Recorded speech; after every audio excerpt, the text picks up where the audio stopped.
Now, from Wichita's most listened to sports radio, 97.5 and 1240 KFH. This is Sports Daily with Jacob Albrecht and Tommy Kester.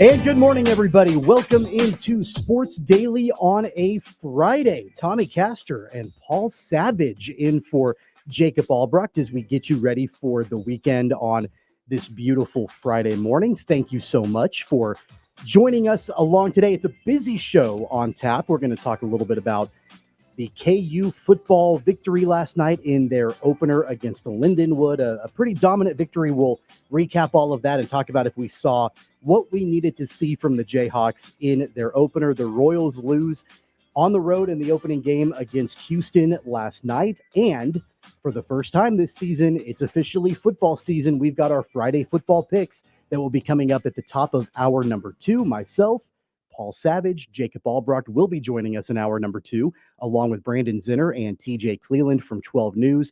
It's going to be a lot of fun as we do our picks throughout the course of this season, and that will be how we kick off hour number 2 today. Of course, you can listen throughout the entire show right here on KFH on the Odyssey app. If you need to go back and listen to any of the program, or if you can't catch the show live and you want to go back and listen later, you can always listen to the show in podcast form, also on the Odyssey app. And also you can watch our video streaming live on social media, Facebook, X, also on YouTube and on 12 News Connected. That IHOP hotline is open all morning long at 869-1240. Jad Chambers is manning that hotline. We got all that out of the way. Paul, good morning. Happy Friday. Well, same to you. It's going to be a great day. And by the way, I'm still working on getting you to be a Hawaiian shirt guy. Be a real man, Tommy. Come on. It's time you grow up and be a man. It's not Wednesday. So, isn't it Hawaiian shirt Wednesday? Isn't that what you guys are doing? That's what it is. Yeah, today's but I'm not just Wednesday. working. I got to work on you. It's going to be gradual. I can see that. Come on. You can join in. Have a little fun. Would you please? You know, it's not about, I'm a fun-loving guy. I believe I'm a fun-loving guy. I like life. I like doing things that are fun. You do. That's why I can't believe this. I'm still not at the point, though, in my life where I feel like wearing Hawaiian shirts is that much fun. Fair enough. I won't work too hard on you, but anyway, it's a fun. I'm waiting for you to find our sponsor. We're gonna, I have confidence. Should I call up Tommy Bahama and see if they would be willing to? Let's talk after the show. Sponsor Hawaiian Shirt Wednesdays. We'll talk after the show. It's one of those things that is, probably it'll end up being so bad that it's good. I thought of it that way.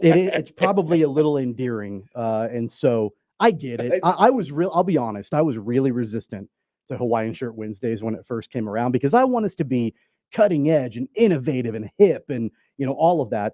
And a Hawaiian shirt is none of those things. Oh my gosh. But you know what? If we're going to be intentionally ironic, then I guess I can get on board with that. Look, Jake, look at me and Jacob. Come on. This is what you got to work with, man. I know. You got to deal with it. Come on. And look, I saw, the Hawaiian shirts that the two of you were wearing on Wednesday. Looking, weren't they? How many do you own? 15 maybe. Really? Yeah. Are they all tropical themed? Yeah, well, most of them. Palm trees. Yeah. Well, no, some of them are more, just designs, out there designs, colorful, that are colorful, that kind of thing. Yeah. But there's a lot of palm trees in my shirts. Yes, that is true. Do you have any of those Hawaiian shirts that they depict a scene? Like it's like the beach where you can, it's literally, you can see the water and the sand and the palm trees. And it's like basically a painting, but on your shirt. Yeah. Yeah. I even have an Hawaiian shirt theme that says, that is basically, that says, the beginning of our Constitution, we the people type deal. So I have different themes. I'll tell you what, I've got a couple of them that are too tight on me. They'll fit you. What if I brought you? What do you mean, man? And they're like brand new. I'll tell you what. Sure. What if I brought you in one? I mean, that's a fashion statement. I would be making a fashion statement if I wore your old Hawaiian shirts. And then on Wednesdays, when you come do your meeting here with the staff, I'll tell you what, you'll make quite a statement. If you wear a Hawaiian shirt into your staff meetings, you're making a statement to those people. Yes, I'm free and independent. Yes, we're going to be a good sales staff. Yes. Odyssey Radio is a great place to work. Does that inspire confidence? I don't do you know. think? I don't know. Does it foster a sense of collaboration? I'm not sure, but I don't know. Anyway, it might be worth a try. Anyway, I'll consider that. Hey, football season's back. Oh boy. Did you get into it last night? Did you watch the opening games? I'm sure you did. What do you think? Yeah. By the way, I know we're going to get into a little bit about Colorado. After all, we've got prime time.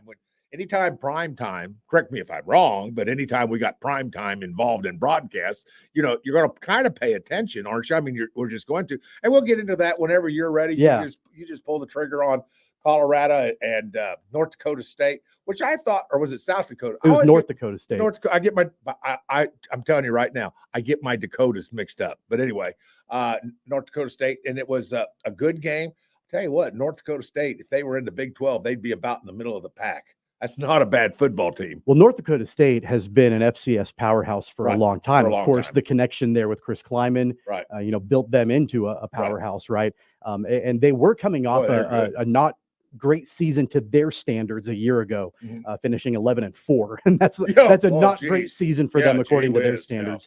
But no, I mean they are one of, if not the best teams in the FCS division. So they definitely gave Prime and Colorado a run for their money last night. We'll get into that a little bit later on in the program.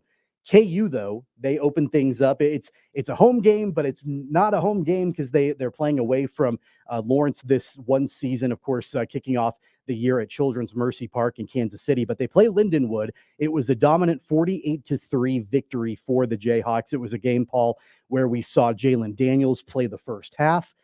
We saw Devin Neal get into the end zone. I don't know, and I know you've been around the game of football for a long time. It was hard for me last night when that game was all said and done to really think about major takeaways from that game, considering just the mismatch in quality of opponent. And it's not a knock on Lindenwood. They're just in a different class of football than the Jayhawks are. As we look back on this game last night and Kansas moving to 1-0 on the season, do you think there are some solid takeaways from last night's game? No takeaways from last night's game. Basically, it was a scrimmage. You got to remember, and I'm not taking anything away from Lindenwood, please. That is, if you went to Lindenwood and you're and you love the school, I don't mean this in any bad way, but at best, at one time they were an NAI school, they were a Division III school. Scholarships are limited even to this day. What's NIL at Lindenwood? It can't be much. I mean, so a nickel maybe. I don't know, Tommy. Here's the thing. I'm glad to see KU get a win. I mean, we would really be breaking this game down if it was 21-23 and going into the final few minutes of the fourth quarter, we'd be breaking this game. What's going on? What's going on? But I don't know, Tommy. I'm sorry, but I don't know that there are any takeaways. This is what we expected. And if anything, maybe KU didn't score enough points to make me happy. I mean, 43 points is a lot of points, but come on, they covered the number.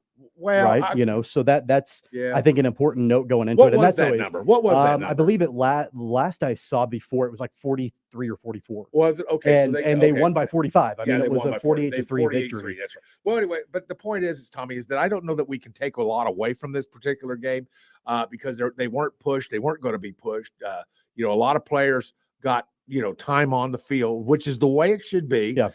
Neither one of us ever like seeing an opponent score run up, particularly when, it was just like the Missouri and what was it?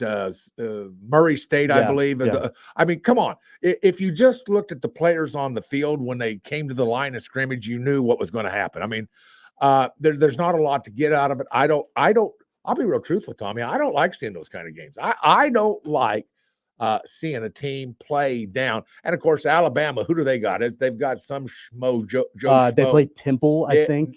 No, is that not right? No, that's not. Temple is Oklahoma. That's right. I think Temple plays Oklahoma. Alabama play. Western Kentucky. Yeah, I mean, come on, come on. Does that game interest you at all? No. So I mean, in fairness, I know you love KU, but I mean, come on, Tommy. I mean, we just can't. You can't. I don't know what we take. Other than the fact that expectations were met. How's that? Is that pretty? That's not bad. The score was at least what you thought it would be close to. How's that? Is that fair enough? Because there's not anything else. Okay, anybody's particular performance, I don't think you can get much out of that. It was good. I mean, there were a few things. I mean, number one, it was good to see Jalen Daniels back in action. All right. Yeah. You know, and he played the first half. I mentioned it. I mentioned it yesterday on the program that, I got you. You know, I didn't want anybody to be surprised or concerned. I think that's the key word, concerned. Right. If Jalen Daniels didn't play the whole game. Right. I didn't think that it would be an indication of anything health related. It would just be more of they got him some reps, they got him out on the field, and then they didn't need to risk any kind of injury by having him out in the second half in that game. Devin Neal. That's good. That's right. That's exactly what I thought it would be too. Go ahead. One of the strengths of this team will be the running back room this season. They're pretty stacked. On the depth chart at running back, Devin Neal, 112 yards on the ground, 2 touchdowns. So that was good to see. I do think here's a takeaway. All right, please. Here's a takeaway that I found from the game last night. I'm ready. There were too many turnovers from the Jayhawks, and especially early in the game. And I think that, you know, they jumped out on top early, but then there was a lull in scoring in the first quarter. Now they did enter halftime with a 34-0 lead, and that allowed Lance Leipold to bring in the backups, and we saw Cole Ballard the rest of the way. Ken on our video stream, by the way, said that he missed the game and asked how Cole Ballard looked. He looked fine, and he looked fine in the second half. You know, I hope that as much as I like Cole Ballard, and you know he had to be forced into action a little bit last season, I hope we don't have to see him this year. I hope that's, you know, maybe the last appearance that we have to see from Cole Ballard this year. I know what you're saying. No, I get it. But yeah, Ballard looked fine. I mean, I think he is a capable backup for Jalen Daniels if the worst happens. You know, God forbid there's another injury that Daniels suffers this year. But let's be honest, Cole Ballard is not Jason Bean, and Jason Bean had really high highs and really low lows. I don't think that Cole Ballard can quite reach the ceiling that Jason Bean has. I mean, Bean is, you know, a guy that could be on an NFL roster, you know, he just got cut, didn't he? He could at least end up on a practice squad or something like that. You know, that is true. No, that's correct. So, yes, you know, I'm not sure that Cole Ballard necessarily has quite that high of a ceiling. Yeah. So I think, you know, Ballard was fine in the second half, but there were too many turnovers, Paul, from the Jayhawks. And when you're playing a team like Lindenwood, you know, you hope to have a clean game. You want to have a clean game because when you start facing opponents, and it starts next weekend, they go to Champaign, Illinois to take on the Illini.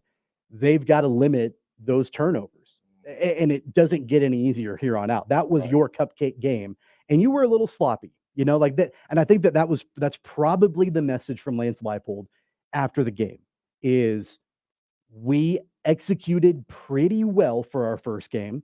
We had some rust that we had to shake off. We were a little sloppy. The turnovers were too many.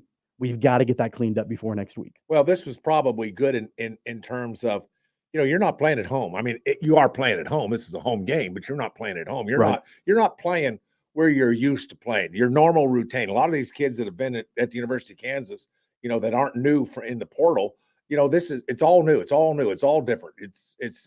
So I'm just saying that, you know, there's a routine that has to be established, and that routine will also be with Kansas City. I mean, I'm talking about the Chiefs facility. Yeah, Arrowhead. And I'm talking about, you know, I think there's at least one more game here at the soccer field, and it's a nice venue. But I was asking Jed, so I wasn't really sure what it seated. Jed said, didn't you say like 18, 20,000? Yeah, 18.5. Yeah, 18.5. And that's not home. That's not home. And it's a different feeling at home. You got to drive, what is it, probably 45 minutes at least from Lawrence to where. It depends on the traffic. I mean, yeah, that's right. And you know, Children's Mercy is at least the closer part of the metro to Lawrence than you know Arrowhead would be. It's going to be a completely different. It'll still be different though, Tommy. Atmosphere from Children's Mercy to Arrowhead. And Jad, you and I were talking about this the other day, as far as the differences between those two facilities. And you know, even though neither one of them is home, you know, Children's Mercy, at least you can pretty much pack that place. Yep. And it can be overwhelmingly loud. Arrowhead is a loud venue, but you're not, I mean, the Jayhawks are not going to fill Arrowhead. Yeah. I don't think they're probably not going to draw enough of a crowd to fill it and get it to be loud. Children's Mercy is loud if you have 7,000 people in it. Right. I mean, if you have 5,000 people in it, Children's Mercy can be pretty loud sometimes. Yeah, they're right on the field too. I mean, that would be that kind of venue. By the way, you know, there's the possibility. Let's say KU does play well, plays up to expectation, maybe excels on expectations. You know, Tommy, you could get 60, 70,000 people to a KU game. I mean, if things fall into place, you know, to say that no, there's no chance of selling out. Now, probably they won't sell out every ticket. But I can think about, by the way, back in the day, there was, you know, a couple of years where this was the case, where both KU and back then it was obviously the rivalry with Missouri. They played the border war at Arrowhead. Oh, that's exactly right. And the year that they were battling for a Big 12 championship and potentially a national championship run. I don't have the number in front of me of what attendance was, but I'm sure it was pretty packed inside Arrowhead. Now it's going to be a lot different, you know, moving forward, you know, for the Jayhawks. And this season, I think that, you know, you could get a good crowd. You could get a sizable crowd at Arrowhead, but it's going to be a different atmosphere altogether. You mentioned expectations, Paul, and we'll end this segment on this note. All right. You mentioned expectations in your mind for Kansas. What are your expectations? And you mentioned exceeding them. What would be exceeding expectations for you? Well, for me, exceeding expectations is getting to the Final 12. The getting in the playoff. I mean, I guess that would be for everybody that's in one of the major. And that's the expectation, is to get in. That's not exceeding expectations. No, I'll tell you what. With all the hype, with everything that we know about, and of course the caveat of a healthy quarterback for KU. I mean, how important is that? I mean, I think we both agree that's maybe a make or break deal. I mean, absolutely. But I think KU's better. I've bought into Coach Leipold. I have bought into what he's doing, what he's selling, how he's operating. I've bought into his techniques, what he does on the field, the little things. I bought in even if you know what to look for, even the little things. I like what I really do, Tommy. Yeah. I'm not just throwing this at you because you're a KU hack. I'm throwing it at you. I'm throwing it at you because I honestly believe he's doing a great job. I bought in. I think the Big 12 is going to be incredibly difficult to win. That's what I think. We don't even realize how many really good teams are going to come out of this conference. And I don't think it's just Utah. I just don't think it's going to be them by themselves. I think you're going to have, and I'm not even sure who it is going to be that steps up. There are multiple teams. There's going to be multiple teams. Kansas State should be there. Oklahoma State may be there. There's a couple of Arizona might be there. And then throw in West the one. Virginia might be there. Then throw the one in that Iowa you're not State even. Might be there. Well, go ahead. I mean, that's just there's so much. You're right. There's probably so much parity in this conference. And, that's right. It's going to be a dogfight to get to the very top of that conference. More parity than the SEC. Yeah, I mean, because right now we kind of think Alabama, Georgia is probably it in the SEC. We can't say that about the Big 12, can we? I think Texas and OU would probably have something to say in their first year in the SEC. But I mean, who knows? It's a brand new conference for them. Get their butts kicked. Yeah. Game 1 for the Jayhawks in the books. It's a dominating victory against Lindenwood. KU moves to 1-0. They're not the only in-state team kicking off this weekend. Kansas State kicks off their season in Manhattan tomorrow night against UT Martin. We'll talk about that game a little bit later on in the program. Let's set up our first contest of the show. If you'd like to win some free HTO, all you have to do is text the keyword T, that's TEA, to short code 20357. Each participant can enter once per day. Message and data rates apply. Good luck on that contest. We're going to step aside for our first time out of the day. It's Sports Daily on a Friday. Tommy Castor, Paul Savage. We'll be right back.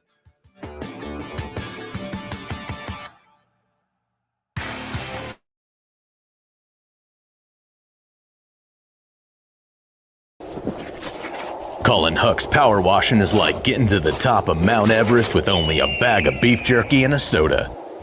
Huck's can conquer all residential or commercial exterior cleaning woes that you have, leaving you feeling like you're on top of the world. House washing, window cleaning, driveway washing, to even graffiti removal. Coming this fall, we'll offer professional holiday lights installation. We love muck and gunk. You don't. Let Huck's handle it. Call for a quote today. Right. Start your day with 12 News this morning. Get ready with Jake's accurate hour-by-hour forecast, so you'll know if you need a jacket when you walk out the door, or an umbrella by lunch. Start your day knowing what happened overnight and what's happening now. Live. Breaking news all morning long, and plan the best route to work and school with traffic from across Kansas. Start your day right. Start your day with 12 News this morning on KWCH and KSEW. Hey, Wichita, Jim Rome here, celebrating over 25 years as the #1 midday sports talk show on Wichita Radio Find out why. Tune into The Jungle, weekdays 11 until 2 on 97.5 and 1240 KFH. Sometimes people tell us, I don't get it, it's just tea. But let me tell you, we are so much more than just tea. With more than 25 flavors, the possibilities are endless. Come on in and try them all for free to find your favorite or get us on the go for your busy lifestyle. And don't miss happy hour every day for half-price cups of tea. So the next time someone tells you it's just tea, tell them to come by and find out why we say drink tea, be happy. Clouds are not just the canvas of our imagination. They tell a story. Clouds affect the events of your day. Sometimes they growl, sometimes they inspire, but they're always the messengers of nature's mood written in the sky. Storm Team 12 understands the language of clouds. We're dedicated to decoding their message so you know what to expect. Behind every cloud, there is a story waiting to be told. Trust Ross Jansen and Storm Team 12, alerting you first to the impact on your life. When you need help, remember, you're not alone. We are here. We are neighbors. We are together. We are Kansas.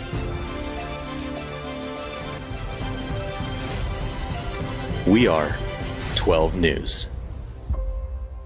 They say it takes a village. Come together and support local businesses in our neighborhoods. When you contribute to local shops, more money goes back into the economy. Shopping local makes our state stronger. So give back to the communities you love and watch our businesses and communities thrive. Shop local and be Kansas proud. At 12 News, we know you're busy, which is why we're here whenever you need us. Anytime, any screen. With live breaking news. Critically hurt after an apartment. Storm Team 12 forecast. Snowing for many miles. And the stories you don't want to miss. The scene's still very active. Just search KWCH 12 News wherever you stream and catch up on the latest news of the day.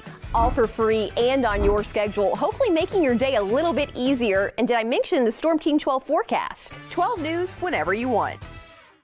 Sometimes people tell us, I don't get it, it's just tea. But let me tell you, we are so much more than just tea. With more than 25 flavors, the possibilities are endless. Come on in and try them all for free to find your favorite or get us on the go for your busy lifestyle. And don't miss happy hour every day for half-price cups of tea. So the next time someone tells you it's just tea, tell them to come by and find out why we say drink tea, be happy. Determining fact from fiction. That's our full-time job. You need to have someone give you the whole story from every side. To help you when no one else is listening. You need someone to put you first. That's what we do. We bring you the facts first. When you need it. Wherever you are. 12 News. Facts first.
All right, welcome back, everybody. It's a Friday edition of Sports Daily here on KFH. Tommy Castor, along with Paul Savage, filling in for Jacob Albrock today. Paul, look, I think that with the Royals here, we're going to switch gears a little bit, go from football to baseball. All right, let's do it. The Royals kick off their 4-game set on the road with Houston, and they drop that opening game of the series against the Astros. And I think that, you know, as we are looking at, you know, where things stand for Kansas City, every game from here on out down the stretch is absolutely crucial for the Royals. There's no doubt about that. But at the same time, I think you have to take stock a little bit of where this team is this week. And, just remember and recall they're in the middle of a grueling and grinding stretch of baseball. And I don't know about you. I was flipping back and forth last night between the Kansas game and the Royals game. To me, it just looks like this team is gassed. And I don't know if you get that same sort of feeling from the Royals. They played a lot of games this week against pretty top tier opponents. And that was kind of the indication I got last night. Then how did the Royals win 3 out of 4 with Cleveland? I mean, I'm not sure. I get what you're saying. And at least in the last couple of games, it does look like that. 2 straight losses. I get that. A loss with Houston, a loss with the Indians on the final game of that 4-game set. So I'm with you. I see what you mean. But I'm not totally with you because did you I think if I was to say to you, Tommy, the Cleveland Guardians. Yeah. Are you okay with winning 3 out of 4? Of course. I think you would have. Absolutely. That's what I thought you would have said. So I don't know that's exactly a right term or a proper way to put it. But baseball has its ups and downs. Jacob tells me that all the time. Reminds me because, sometimes I look at baseball with a football mentality. I'm guilty of that. I understand I do that on occasion. But with the Kansas City Royals, just a few short days ago, they were tied for the division. Now they're a game and a half back, having lost 2 straight. And that's a little concerning. Am I going to panic? You and Tommy, you and Jacob have taught me I don't need to panic. This is baseball, so I don't panic. I'm not going to panic. This is just the way it's going to be. But, I am a little concerned about 2 straight losses. You don't want to see 3, I can tell you that. For me, from last night, and this is what my concern was yesterday on this show. It's been pretty obvious how much the pitching staff has had to grind this week. I mean, going all the way back to the very beginning of the week with the Cleveland series and the issues with injuries and Cole Reagan's leaving a game and Michael Lorenzen going on the IL. The bullpen having to get a ton of work. I think it was extremely fortunate that Kansas City was able to get 3 or 4 from Cleveland. But my biggest concern, and I mentioned this yesterday on the show, my biggest concern is what happens if the lineup begins to look tired. And that's where I thought things were starting to move to last night. If you take a look at the middle of the lineup, I mean, from all the way from Bobby Witt batting second all the way down to MJ Melendez, and he was the 7-hole hitter last night. No hits. No hits for Witt, no hits for Pasquantino, no hits for Perez, no hits for Fermin, DeYoung, Melendez. Michael Garcia had a good game. Kyle Isbell had a hit. Michael Massey had a hit. They had 4 hits, 3 runs on 4 hits. 4 hits. That's concerning to me as we get into this weekend. The final 3 games of this series for the Royals is, man, you need the middle of that lineup to come through. And if they're going to be quiet, partially maybe because they're fatigued, man, that's not a good recipe for success. Well, but everybody's fatigued at this point, and particularly and Houston. I mean, that's no slouch team. They're leading. Well, the last I looked yesterday or last night, they were leading to their division. So, I mean, this is a good baseball team. But with that being said, everybody's going to fight through this. It's the dog days of August. That's what they call this time. It's September. There'll be a little maybe Christmas in the air on a few places where you go play and that kind of thing. But I guess, I don't know what this is to be expected. We always see teams go through this. But the concern about last night was 4 hits. You're exactly right. You're exactly on target when you broke that down. 4 hits. You got to have better offense than 4 hits. And I'm with you on that. Is that fatigue? Probably. Yes, probably it is fatigue. So I'm with you on that, but I don't know that it's just one of those things about this game of baseball. Yeah, I think that even what's more concerning is we don't yet know the status injury-wise of Vinny Pasquantino and of Lucas Erceg. Both of those guys exited with injuries last night on the same play, which, I mean, you couldn't probably have, outside of Salvi and Bobby Witt Jr. getting injured, you couldn't have 2 more impact players go down with injuries in the 8th inning or last night on the same play. A couple of starters on the rotation. That Well, would be a little I mean, but that's happened this week. Well, Cole Reagan's exited with an he injury, did. and But Michael Lorenzen's now on the IL. So, like there are some injury issues, and it's more than just feeling tired. It's also you've been a little bit unlucky when it comes to the injuries, at least this week. We don't know the status, and Matt Quatrero didn't really say much after the game last night. He said that both of them were getting X-rays, and at least I haven't seen anything yet, to give an indication about what's going on with that. The Royals did at one point get back into the game. I mean, they were able to make it a game, and then that 8th inning was just a disaster for the Royals. The Astros scored 4 runs in the 8th. It was just a grounder that Ursig tried to field with his bare hand. It was a wild throw to Pasquantino. Pasquantino was trying to catch the baseball, and he got his hand caught as Diaz for the Astros ran down the line. Both of them exited the game. That's significant. That's potentially significant in, not just the context of the ball game last night, but moving forward in this race. I'm trying to find a silver lining here. I guess the silver lining, Paul, is hopefully we're not talking about significant injuries for either one of these guys. Well, I guess if there's a silver lining, is you're going into the bottom of the 8th, you're leading 3-2. Is that a silver lining?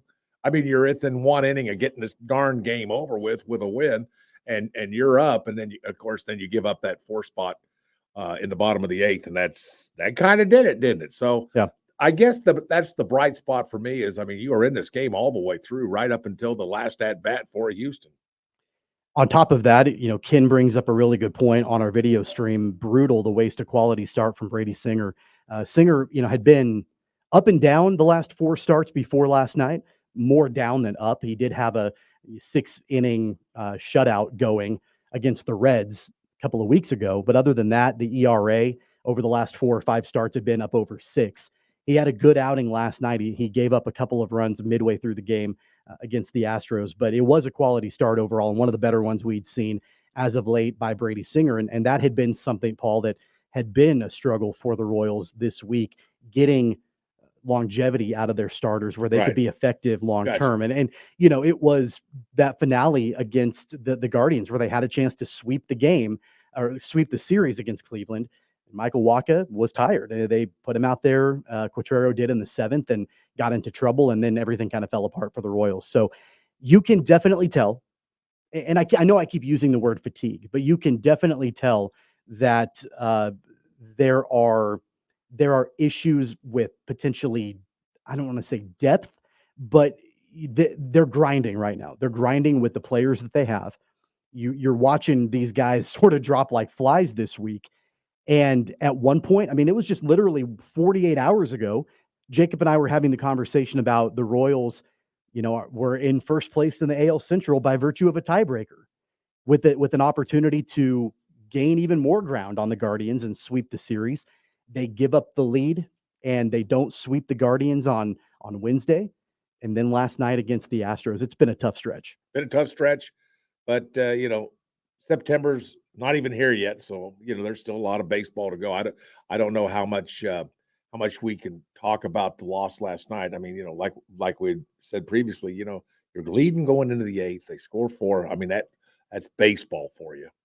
Well, they need a day off badly, and they don't get one for another 6 days. They don't get another day off until Thursday. It doesn't get any easier, at least here in the short term, as the Royals will continue their series against the Astros tonight in Houston, and then they turn right around, Paul, and they go back home and they play the Guardians again. There you go. They play the Guardians again. How's that for important baseball? Every game is mattering to the Royals for the next week or so.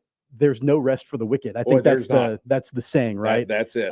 They've got to get right back into gear tonight. And I think expectation wise, we'll end on this note with the Royals. Expectation wise for them in this particular series is probably to salvage a split.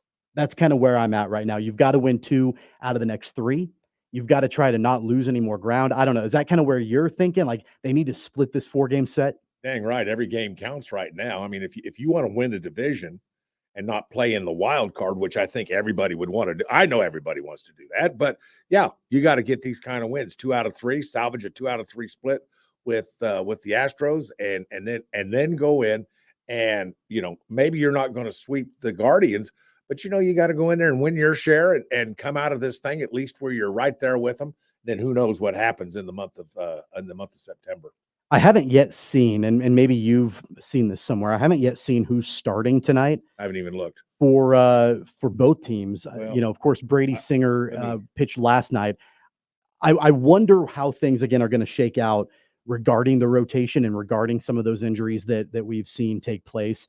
Will the Royals need to call up, like a Alec Marsh to come back in and have him take this spot in the rotation? He pitched one of the games in the doubleheader on Monday, so he wouldn't pitch tonight. It would probably have to be one of the weekend games. I don't know if that's going to be on the table for the Royals or not. They've got some major decisions to make, I think, regarding injuries with that rotation, with the bullpen. Now, Lucas Erceg was your only, up to this point, mainly only consistent reliever.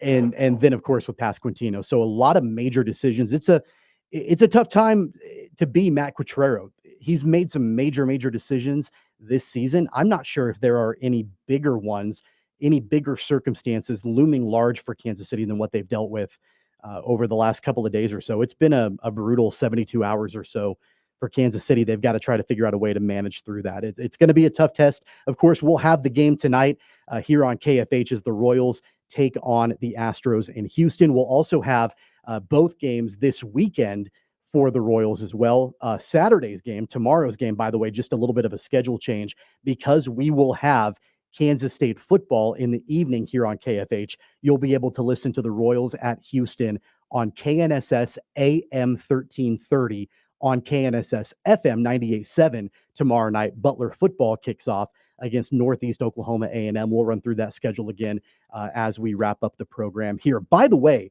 our baseball coverage here on KFH is presented by T-Mobile. Switch to T-Mobile and you can get tons of benefits and still save on every plan versus AT&T and Verizon. Use their savings calculator to find out how at T-Mobile.com/switch. Don't forget, coming up at the top of hour number 2, we will have our very first Friday football picks of the season. Myself, Paul, Jacob Albrecht, Brandon Zinner, TJ Cleland of 12 News will all join the program as we get into who we think will cover the spread this weekend in some of the major games going on in college football. That's how we kick off hour number 2. On the other side, let's talk a little bit about Colorado, Paul. They were in action last night as they kick off year number 2 in the Coach Prime era for the Buffaloes. That and a whole lot more. It's on the way next on Sports Daily.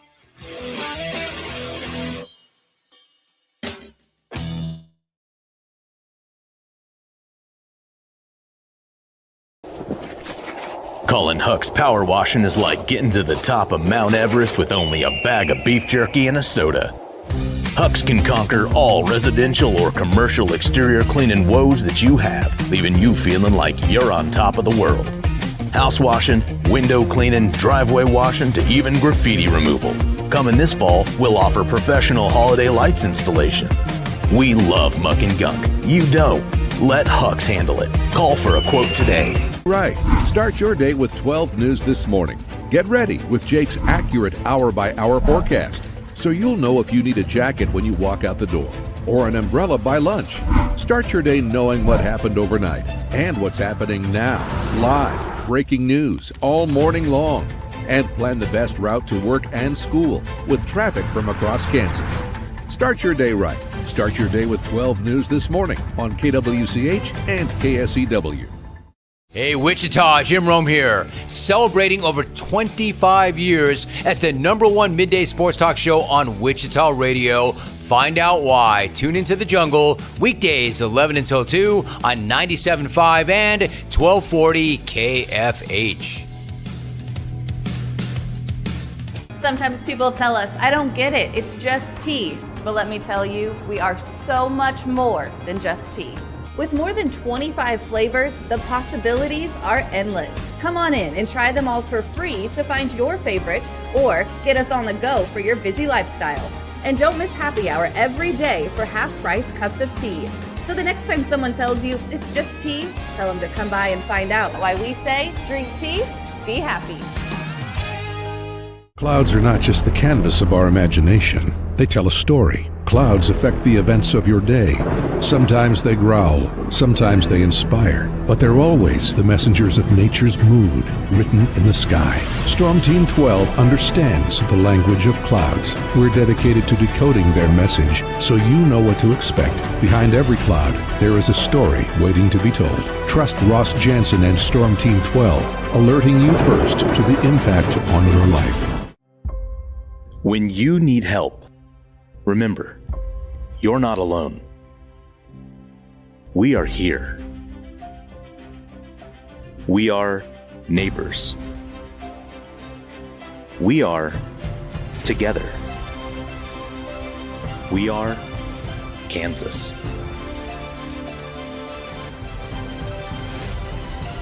We are 12 News. They say it takes a village. Come together and support local businesses in our neighborhoods. When you contribute to local shops, more money goes back into the economy. Shopping local makes our state stronger. So give back to the communities you love and watch our businesses and communities thrive. Shop local and be Kansas proud.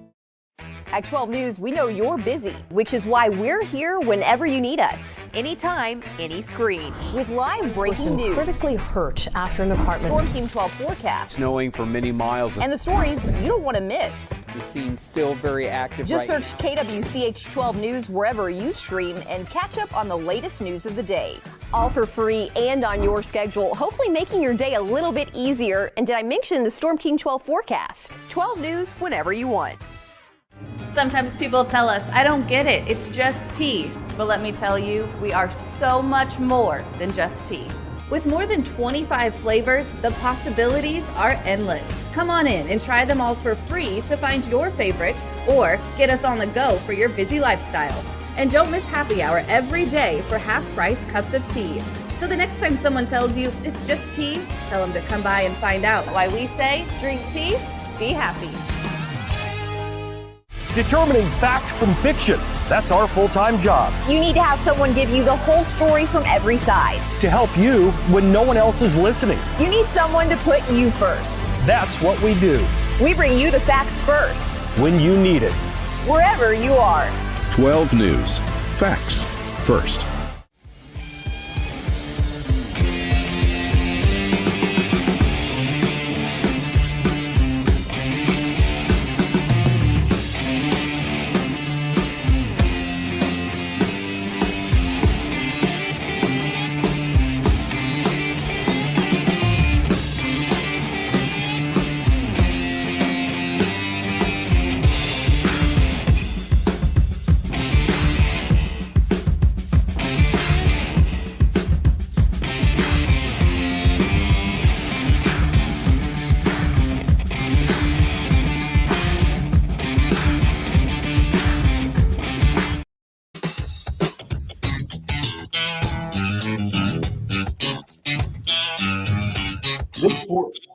This portion of Sports Daily brought to you by Prairie Fire Coffee.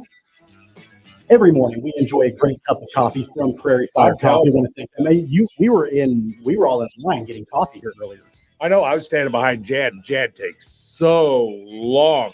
He dolls up his coffee with this, then he puts that in, then he's got to stir it, put something else in, stir it again. Oh my God, he's a handful at the coffee bar. It was funny though, because I think Jad was in line first, and you were behind him, and I was standing behind you. Like during the break, we were all ready to go for some Prairie Fire Coffee. So big thanks to them. Liquid gold right here in my hand, everybody. Absolutely. If you are watching our video stream today, we've kind of been adjusting things as we go. It's been a little bit of a fly by the seat of our pants morning. Typically, if you're a regular viewer of our show, typically I'm in the studio and Jacob is usually at his home studio. Sometimes we both might be in our home studio. When you fill in, you're here. Jacob's usually at home. It's very rare that two people are in the studio at the same time. You and I are sitting next to each other. Yes. And so we've been trying to figure out how do we get our cameras working on our video stream. It's one thing to do a radio show sitting next to each other where nobody can see you. We're trying to position cameras. Jad's like working in the background to try to figure out where things need to go.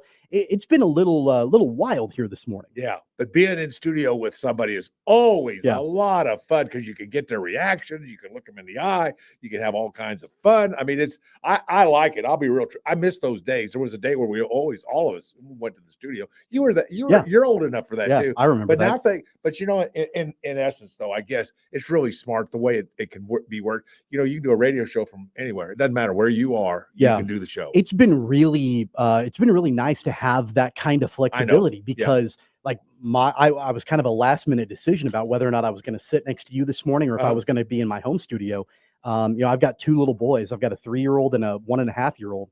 And the 1.5-year-old had to get his checkup and some shots, and it was going to be at 8:15, and the doctor's office is right around the corner. So my wife needed me to watch the 3-year-old while she went to go get the shots. And the conversation was, okay, she says, I might be back in time. If I'm back in time, then you can go to the studio. If I'm not back in time, then you'll need to do the show from home. So I was like waiting, is she going to get home in time? She did. She pulled in the driveway, and I'm like, okay, I'm going to go to the studio.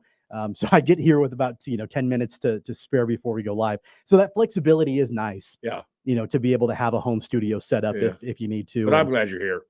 Oh, thank you, Paul. Well, it's good to see enjoy you. it. Good to see you too. We don't see enough of each other. Come on, and the fact is, I'm just very proud that I'm going to be able to give you an Hawaiian shirt. Well, I appreciate that. We will. I don't know the next time that I'll be on a show. You know what? I'll be on a show this coming Wednesday, so maybe I'll have to join into the Hawaiian shirt regalia for the show this coming Wednesday. You got to. I'll get you a shirt before then. Let's talk about Colorado, Paul, before we wrap up hour number 1. Do. Year 2 of the Coach Prime era kicks off last night. Still the same amount of hype, I feel like, from a season ago for the Buffaloes as they take on North Dakota State. It was a fairly tight victory for Colorado. They get a 5-point win. They did not cover the spread. North Dakota State did. I mentioned that yesterday. I thought that Colorado would probably win the game. It'd be tough for, even a program as highly touted in FCS as North Dakota State to beat Colorado. But I certainly was concerned about that spread. I thought that Colorado would have a hard time covering, and North Dakota State, they lost by 5. They covered the number. What were your big takeaways from year number 2, the first game in Coach Prime's era? Well, my first takeaway was North Dakota State's a really good football team. FCS, I don't care. We said earlier in the show, if you're just now tuning in, listen, North Dakota State's good enough. They'd be in the middle of the pack in the Big 12. That's how good they are. They're a real deal. And I'm just saying right now, not knowing anything else about FCS football teams, they've got to be one of the favorites to win the national championship, just watching what you watched last night. Now, with that being said, Tommy, I'm going to make a statement. You can make fun of me. You can laugh at me. You can do whatever you want to do at my expense. But I saw where I think I may have a clue as to the number 1 receiver taken in the draft and the number 1 quarterback taken in the draft. Am I crazy? Travis Hunter at Colorado. How fast is that guy? How well does that guy run? How well does he catch the ball? Shakir Sanders. How well does he buy time? How well does he get the ball down the field? How well does he see the field? I'm telling you right now, both those guys are NFL guys. And at least that's what I think. Now, size-wise, we'll see. I both of them, I think, are a little on the smaller side. But with that being said, man, those guys were difference makers.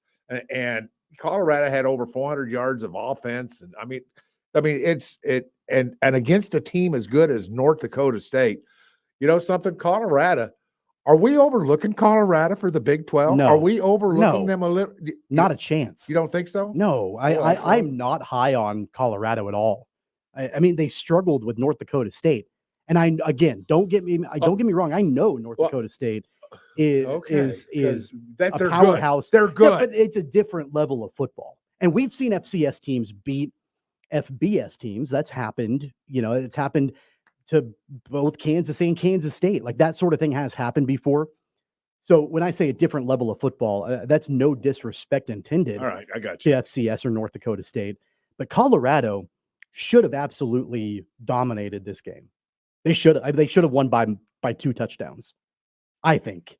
Well, if the hype is real, and I don't think the hype is real, by the way, but everything that has transpired with this program, they have really, really, really exciting and dynamic talent at the very top of their roster. You mentioned Travis Hunter and Shedeur Sanders. 100%. I'm not going to take anything away from them whatsoever. But that's it. I mean, they're kind of top heavy.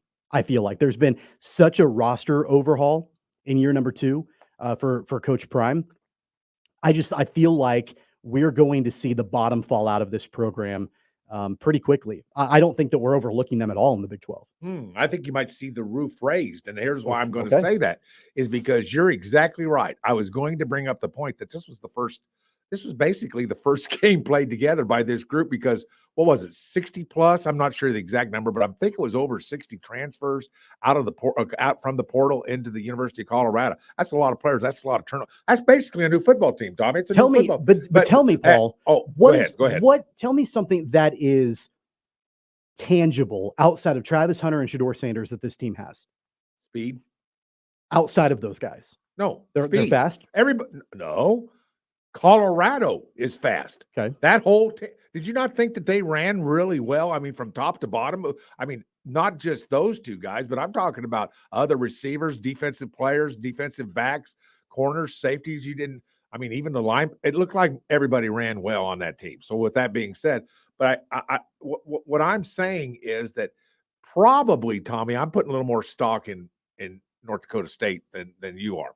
And the fact is, you just hit on a big thing, and that is that this team just played its first game together as if, they've never played anything. It's not even like you came in as a freshman, didn't play much, but you're still on the team. These are all guys that didn't know each other, 6 months ago? Yeah. And now they're teammates. Don't you think that's an issue? It's the reality of the situation. North Dakota State, for a large portion of that game, they looked like the bully. And Colorado looked like the bullied team, right? You're right. And they are physical. North Dakota State, by the way, so many of their players are 3rd and 4th year guys, been on that roster for a long time. They've built a foundation. And I don't see that with Colorado. Had it not been for the top heavy team, had it not been for Hunter and Sanders, Colorado would have lost that game. Well, more than likely, but they had them. But the point is that, we'll just see how good a job Dion does. Because does he blend this team? Now they've got a game. Now they've got a game, and a game that was a good opponent. Now they got that under their belt. I think that Colorado is going to win some games. Now, do they win the Big 12 and go to the Final 12? No, probably not. I think I still would put my money on Utah from what I know. But with that being said, I'm just telling you, they're going to win some games, and I think they're going to have a good season. And I think if they can get this team to stay together, come on, stay out of the portal a little bit, Dion. Stay out of the portal. I think you're wrong. I think it's all style and no substance for the Buffaloes. I think it's all hype. It's a figment of imagination. It's kind of like the emperor has no clothes. I believe that right now. And look, creation of the media, is that what 100%, you're saying? It's all hype. It's all style and no substance. Bottom line, the Buffaloes have not beaten an FBS opponent since last October. It's been almost a year since they actually beat an FBS opponent, but yet everybody's still talking about them and considering them. It doesn't make any sense at all. They struggled at the end of the season. They struggled last night too. They got the win. They did not cover the number, and I think that's going to be a sign of things to come for Coach Prime and this Buffaloes program as the season progresses. By the way, our buddy Jason on our video stream says he loves seeing both of us in studio, and now we just need to get a camera on Jad. So that's going to be our next project, is to get a camera on Jad, so when he jumps in and is on the show, we can include him. Our listenership is going to go up on the female side. If we get Jad on camera, think of how many more women are going to tune into this show. Hide your kids, hide your wife. Oh my gosh. Yeah. Jad is a chick magnet. There's no doubt. That's the first thing I think of when I see Jad. I see Jad and I think chick magnet automatically. We'll have to do that next project as we get going. That is going to wrap up hour number 1 here on Sports Daily. On the other side, as we kick off hour number 2, it's our very first Friday football picks of the season. Jacob Albrecht will join us, as will Brandon Zinner and TJ Cleveland from 12 News. We will give you our picks for this weekend slate of games. That's on the way next on Sports Daily.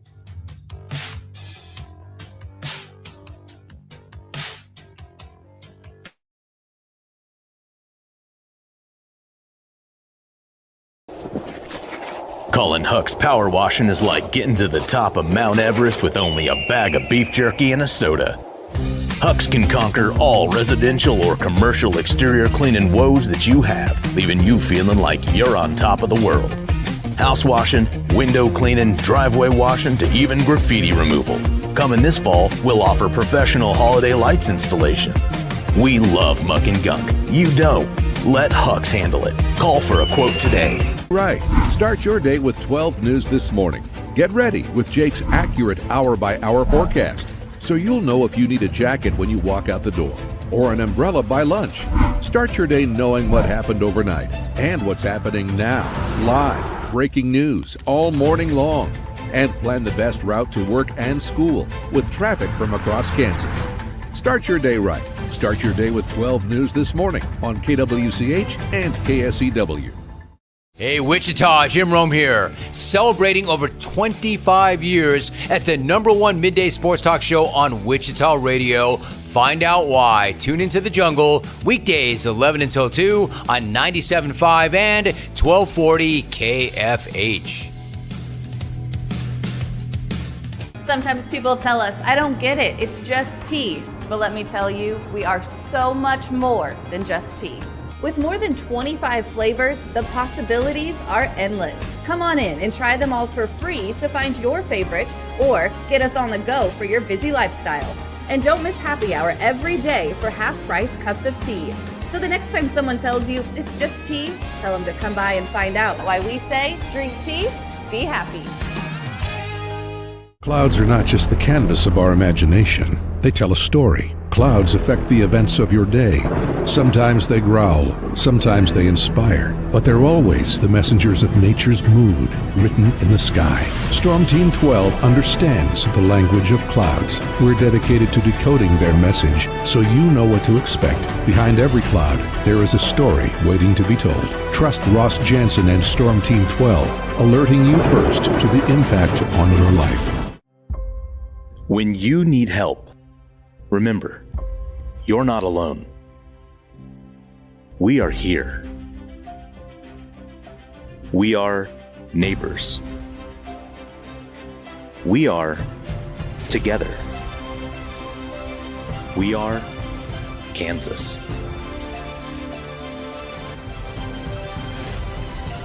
We are 12 News. They say it takes a village. Come together and support local businesses in our neighborhoods. When you contribute to local shops, more money goes back into the economy. Shopping local makes our state stronger. So give back to the communities you love and watch our businesses and communities thrive. Shop local and be Kansas proud.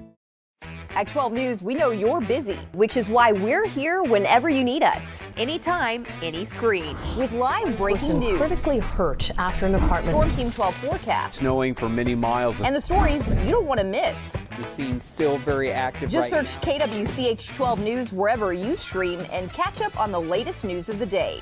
All for free and on your schedule, hopefully making your day a little bit easier. And did I mention the Storm Team 12 forecast? 12 News whenever you want. Sometimes people tell us, I don't get it, it's just tea. But let me tell you, we are so much more than just tea. With more than 25 flavors, the possibilities are endless. Come on in and try them all for free to find your favorite, or get us on the go for your busy lifestyle. And don't miss happy hour every day for half-price cups of tea. So the next time someone tells you it's just tea, tell them to come by and find out why we say, drink tea, be happy.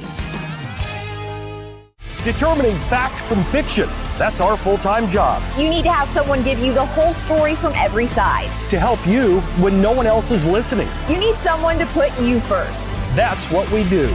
We bring you the facts first. When you need it. Wherever you are. 12 News. Facts first.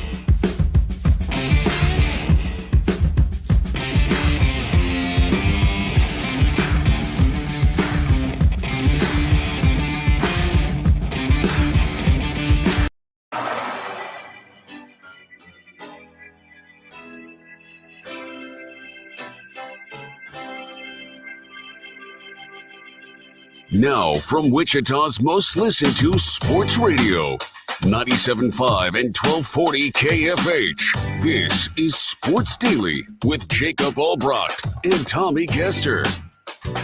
Hey, sports bettors, ready for some picks destined to fail?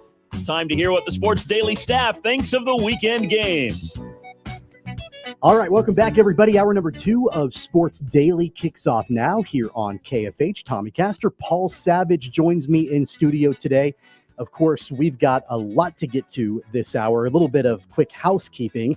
If you ever want to listen to the program, if you had to miss any of it live and you want to go back and listen to what you missed, you can always find the podcasted version of our program on the free Odyssey app. You can also watch our video stream on social media, Facebook, on X, also on YouTube, and on 12 News Connected. You know what I think, Paul, I'm so impressed today by our good buddy Jacob Albrecht, because this guy is on vacation and he's still chiming in. He's still going to join our program today and help us with our very first Friday football picks of the entire season. To me, that is dedication. I mean, the guy has got so much passion for his job. He might be rocking in a rocking chair right now like an old man, but you just get that passion just comes through. So good morning, Jacob. Yeah, he just gives and gives and gives. Jacob, you're something else, man. You're something else. I'm glad to be here. We had a 3-leg flight last night that got in about 1 a.m.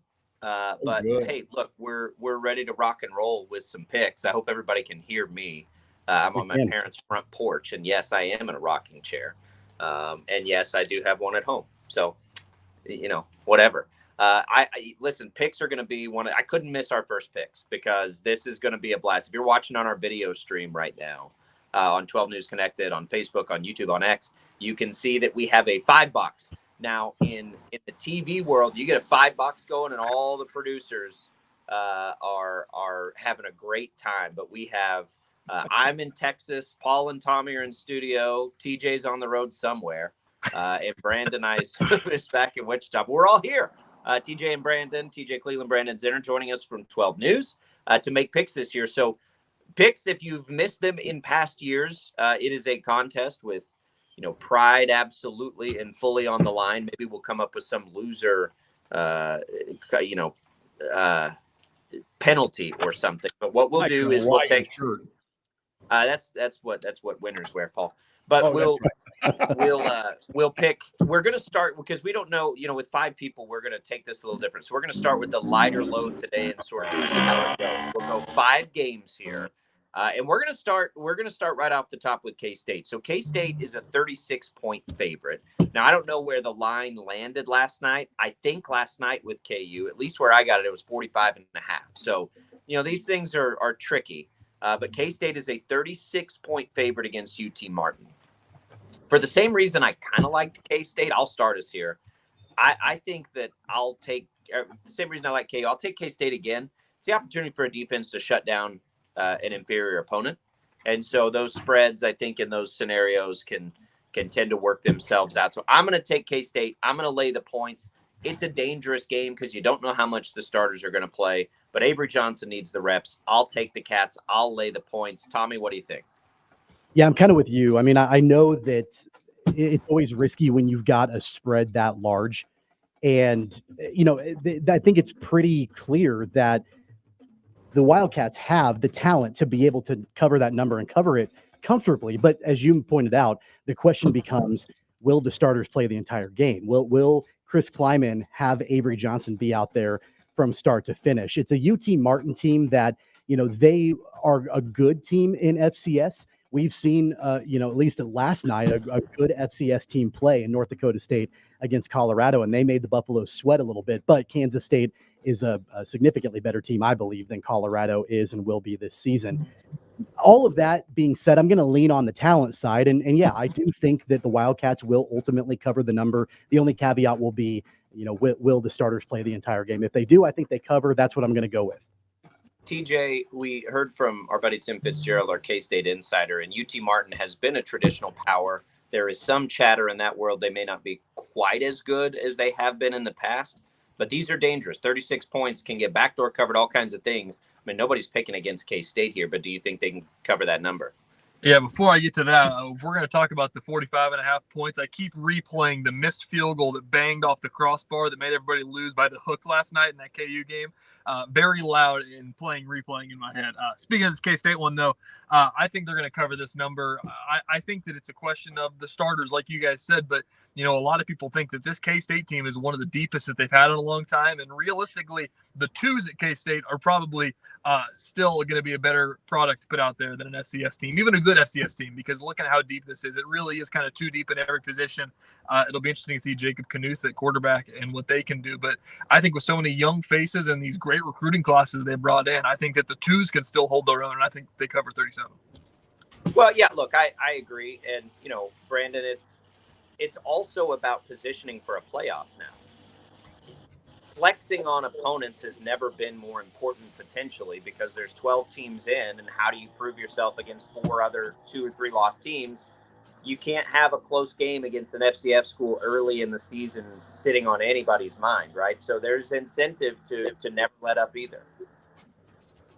Time again with K-State ahead of big games. They don't want to show too much. They're going to be going on the road to Tulane next week, which is going to be a test. That's a team that put up over 50 points last night. It's coming off of a big bowl win last year. But I think you just have to ride with the pure talent that K-State has with the Avery Johnson. We get to see Dylan Edwards for the first time, DJ Giddens. I think there's just too much talent on the board that even if they do let off the pedal a little bit, they're going to make it happen, and they should be able to win this one by around 40. There's some landscaping behind me, so forgive me. I'll mute myself when we're going. But Paul, any chance you're gonna take an opportunity here to gain a game on everybody? Brandon and TJ, pay attention. Learn a lesson right here. You're about to learn how you make picks. So I might. What are you laughing at, Tommy? Tommy's over here chuckling to himself. Are you going to pick the game based on the color of the jerseys? No, not today. Or how much NIL money K-State has compared to UT Martin? Is that how you're going to do it? Well, that would be a significant amount more, I can tell you that. Yeah. But here's the thing. I was about ready to come on, and I figured one of you knuckleheads would probably say, yeah, I'm going to take UT Martin. That's a team that, not bad. They got a great coach. Got a coach with over 100 wins at UT Martin. The guy knows what he's doing. He's a good coach. And UT Martin is not going to be just one of those teams that goes away. My first thought was how many special team points does K-State get? All they need is one touchdown with special teams. That number of 36 will be very achievable. But on the other hand, TJ and Brandon, watch my reasoning here. What if UT Martin does not score? K-State score a special teams touchdown on UT Martin? Well, you know something? 36 points becomes a lot of points to cover. So with that being said, I'm now going with the fact I don't think K-State will score any special team points and will score 35 points, which will then cover. I'm taking UT Martin. Okay. How did that go, boys? Did you catch that? Did you see how that works? So that doesn't surprise me. That's a tough, because the line when we see 45 for KU, it's really, we don't know much about UT Martin. Let's be real with ourselves. Okay, let's go to one of the bigger games maybe of the weekend in college football. Georgia at home laying 12 points against a traditional power in Clemson. Tommy, I'll let you start us on this one. Yeah, so this is a game that I think Georgia has had circled on their calendar for quite a while, because this gives them, an opportunity to flex to kick off this season where, so many of their potential challengers in the SEC have kind of cupcake games this weekend. And I know we're going to get to another game or another couple games where there are, some challengers in the SEC that are playing tougher opponents, but Georgia's got an opportunity here to take down a fellow top 25 team and sort of stake their claim that, again, the SEC rolls through them. Clemson, on the other hand, I just don't know if I think that the Tigers have the firepower to be able to beat Clemson teams that we've become accustomed to over the last several years. Because of all of that, and because we're talking about a Georgia team that has their sights set on, continuing to dominate college football, I'm going to go with the Bulldogs. I'll lay the 12. That's a big number for a top 25 matchup, but still, I just think that Georgia, they want to flex in this game and start off their season in such a strong way where everybody knows the national championship is going to run through them. So I'm going to take the Bulldogs and I'll lay the points. Brandon, where are you at on this one? Georgia has been, they've been the Alabama of the last few years. Not surprised me at all if they come out and win this game by 3 touchdowns. I have that much faith in Carson Beck. He's probably the Heisman front runner, although Travis Hunter has something to say about that after last night. And I just don't have faith in Cade Klubnik and Clemson. It's not a home game for Georgia, but this is being played in the Superdome, Mercedes-Benz Stadium, Atlanta. It's going to be a home game for Georgia. Let's just say what it is. It would not be surprised if Georgia comes out and wins this game by 3 touchdowns. Give me the Dogs. All right, TJ, you're up. You taking those points? Yeah, I hate to keep riding the wave of everybody else, but I agree with exactly what Brandon said. I would take the alternate spread on this one. I'd tease this thing up into the 20s because I think that Georgia's just going to blow out Clemson in this one. As Tommy said, especially with kind of how last year ended for Georgia, not making that playoff, to come out and make a boom week 1 with the new expanded playoff. As you guys said, flexing on opponents is a big deal now, and I just can't see Clemson keeping up with probably the most talented team in the country. All right, so what do you think? Paul, it's on you. I didn't hear you. Okay, good. Yep. I'm sorry. I didn't hear it. You're Sorry. All right. Well, I got you guys. I see what you're saying. Of course, I understand all the things about Clemson. Clemson wasn't as good as it's been in the past last year. And really and truly, that's a team that's catching a lot of flack. But you want to know something? Clemson is not used to losing football games. Clemson is used to being a national championship. They're used to being ACC champions. This is a team that's going to be a lot better. It's going to score a lot more points. I think it's going to be more physical. One of the knocks last year was that this team is not physical enough. I think that they went to the portal. They did certain things to become a more physical football team. And I think this is going to be a much better Clemson team than we all think. I'm going to take Georgia. You're going to take Georgia? Or you're going to take Clemson? I'm taking Georgia. Okay. We're going to make it a clean sweep. I'll keep it simple. I think Dabo's getting left behind a little bit in the modern age of college football. That's right. And just do we all remember what happened the last time Georgia played a good ACC team? Bowl game. What was that, about 60-0?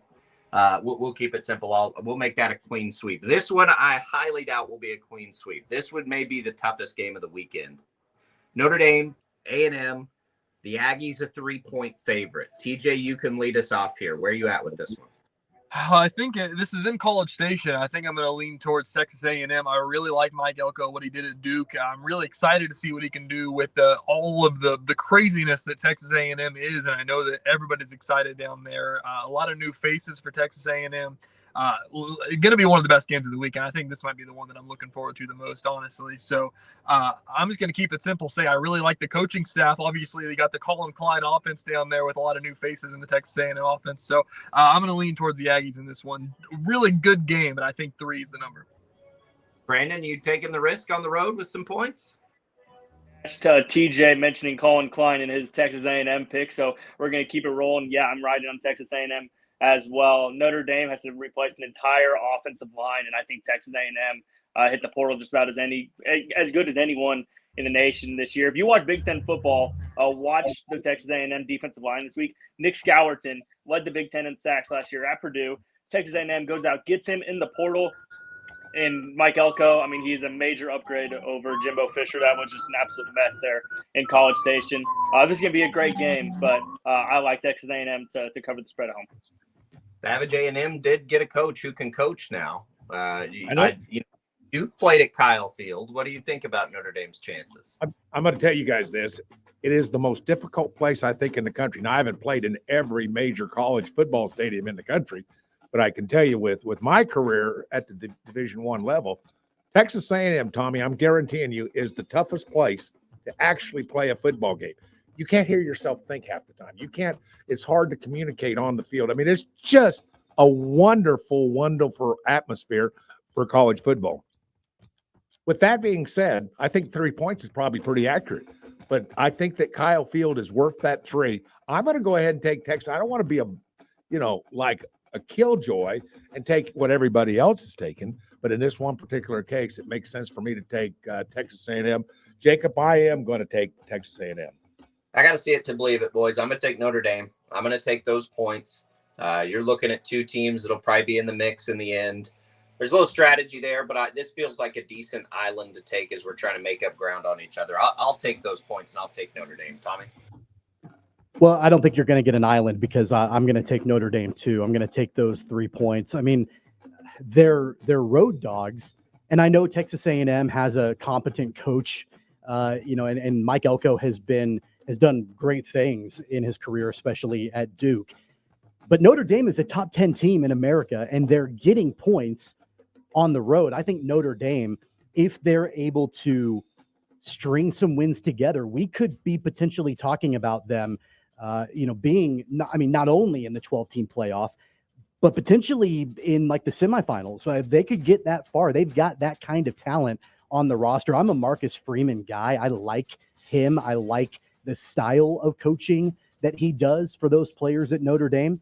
And I think that they start off the season with what would end up being a pretty signature victory for them on the road in College Station. So give me Notre Dame. I'm going to take those 3 points. All right, post Caleb Williams time for Lincoln Riley and USC.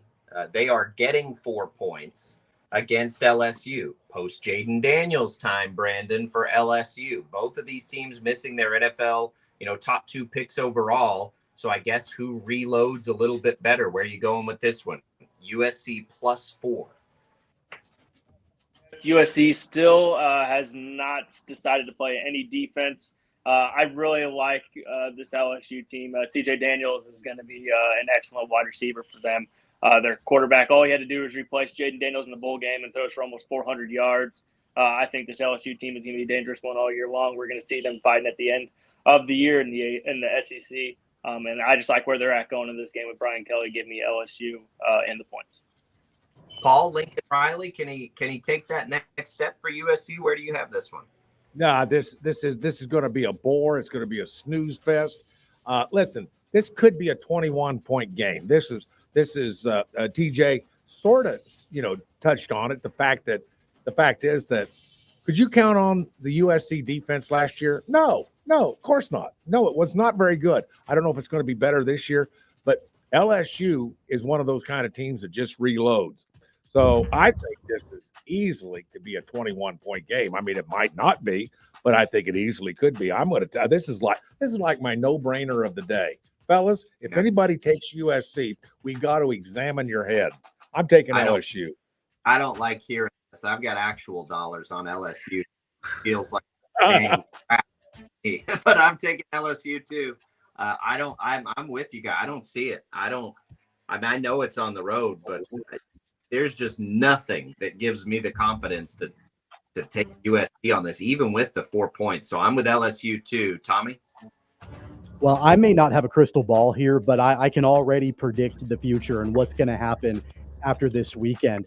Lincoln Riley was already kind of on the hot seat coming into this season because of how bad USC was defensively and the fact that they couldn't capitalize with the top pick in the NFL draft. And it was kind of a wasted season for Caleb Williams at USC. I think what's going to happen is they've made all these claims that their defense is improved coming into this season, but I don't think it will be. I think that LSU will punch them in the mouth. And then as soon as this weekend is over with, that hot seat is going to get a lot hotter for Lincoln Riley at USC. I'm going to take LSU. DJ, you got a shot at an island here. What are you gonna do? I think if you're going to give it to me, I'm just going to go ahead and take it solely on the fact this game's in Vegas. Vegas is weird, and nothing's weirder than the rest in peace Pac-12. I'm just going to take the island here, go USC. I agree on all the defensive claims. I think that this game is just calling for it to be a weird one with a ton of touchdowns in it. So I'm just going to go USC just for the vibes of being in Vegas. Give me the Trojans. Yeah, they certainly have to travel a little less distance. So here's what we're going to do with our last game. We'll mix this in because it's a Thursday next week. Let's go and predict the Chiefs and the Ravens game here. It's Chiefs -3 at home, which feels exactly what it should be. Savage, you're up first this time. Chiefs lost their opener last year and still won a Super Bowl. So don't overthink their chances to lose. But what do you have in this one? Well, this is a good football team capable of winning 3 Super Bowls. And if I utter the words capable of winning a Super Bowl, but I guess the Ravens are too, but the Chiefs did it. Why not? Set history, make history. Chiefs win 3 Super Bowls, and it starts out with a win at home versus the Ravens. I'm taking the Chiefs, and I imagine it's going to be a sweep. We'll see about that. I'm up next. I actually look. You guys, if anybody that listens here or any conversations we have privately, I am big on the Chiefs' offense this year. I think they're going to be fantastic. I don't like the points, and I also don't like coming out of the gates with a new defense facing Derrick Henry, who has given them fits in the past. I don't like remembering that John Harbaugh made one of the most questionable coaching decisions in a championship game I can remember by not running the ball against the Chiefs last year. If I were in their shoes, I'd say we got to make them stop the run. We got to let them show us they can stop the run. Derrick Henry's there now. I don't like the points. I'm going to take the Ravens and take the points. Chiefs are going to win a ton of games. They're going to blow people out all season long. Out of the gate with this particular matchup, I think I need to see it proved by the new defense. Give me the points and give me the Ravens in this one. Tommy, what do you think? I really am high on the Ravens this year. I think that the Chiefs are my Super Bowl pick, but if there's going to be a team that will win the championship this year that are not named the Kansas City Chiefs, in my mind, it's the Baltimore Ravens. That offense is so dynamic. And, oh, by the way, all they did was go out and add Derrick Henry to run the football for them. And just the wide receivers they've got, Zay Flowers has been a revelation, and Mark Andrews seems to be back healthy again. They've got one of the best coaches in the NFL, albeit he did make some bad decisions in the AFC Championship game last season, but I'm a big John Harbaugh fan. So I do think if anybody will dethrone the Chiefs at the end of the year and hoist the Lombardi, it will be the Baltimore Ravens. But that being said, opening night at Arrowhead, I can't not take the Chiefs. I'm going to take the Chiefs. I'm going to lay the points. I think that they will. I think that they'll win by a touchdown. Is where I've got that. Well, there you go. Good. He's right. Yeah, He's okay. right on. That was well said, Tommy. I thought you were going to swing over to the Ravens. You surprised me there at the end. Good for you. It's not. I mean, this game obviously does not determine a Super Bowl. The Lions beat the Chiefs in the opener last year. It's just, TJ, you've got to prove something at left tackle against what will be a great defense and a smart defense. And you got to prove something on defense. 2 big questions coming into the year. They, probably facing as good a test as they'll face on it. What do you think on this one? You willing to lay those points against the Ravens? I was on about the same wavelength as you. I think that this Chiefs team is going to be a lot better than they were last year. But that being said, I think that the Ravens offense is going to be a super dangerous one, and the Chiefs are going to try to learn how to play without L'Jarius Sneed, probably the best cornerback in football.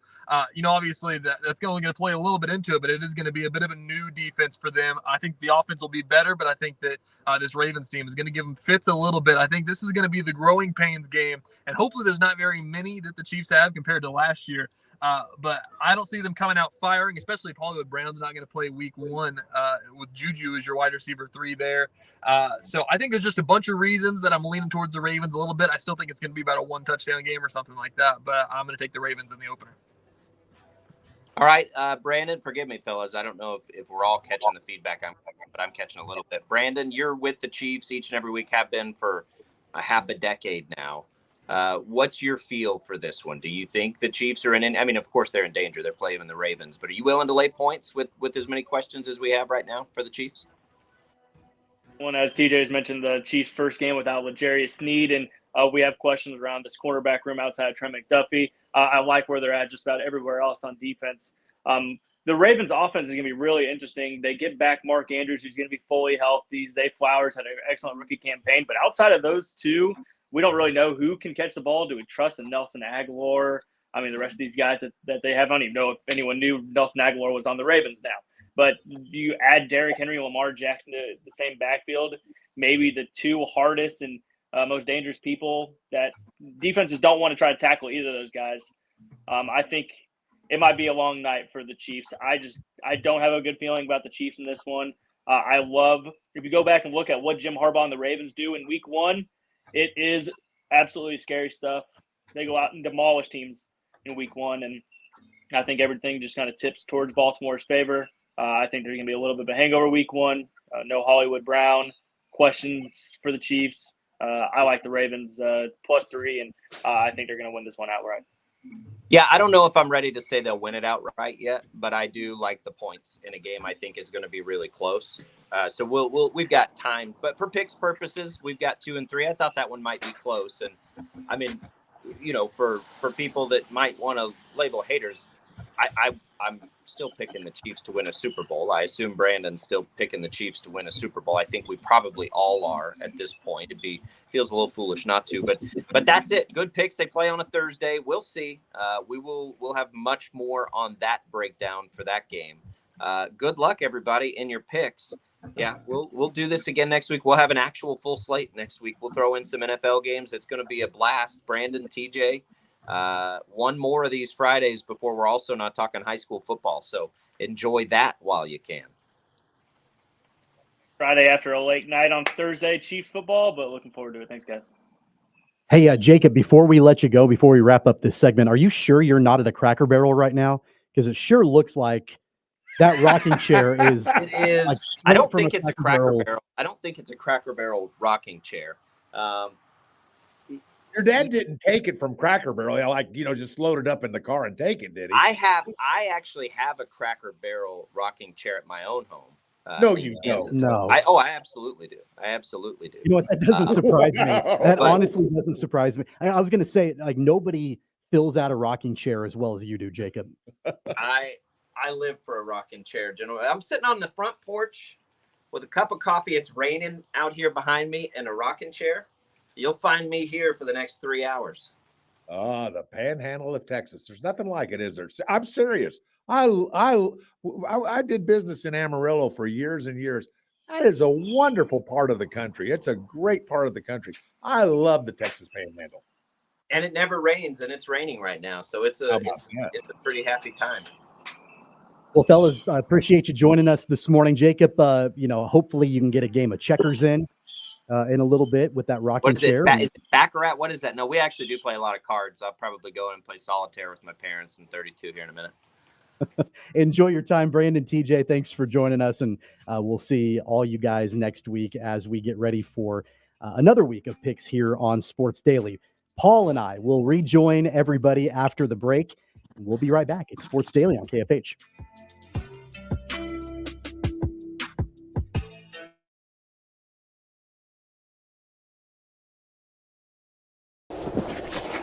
Colin Huck's power washing is like getting to the top of Mount Everest with only a bag of beef jerky and a soda.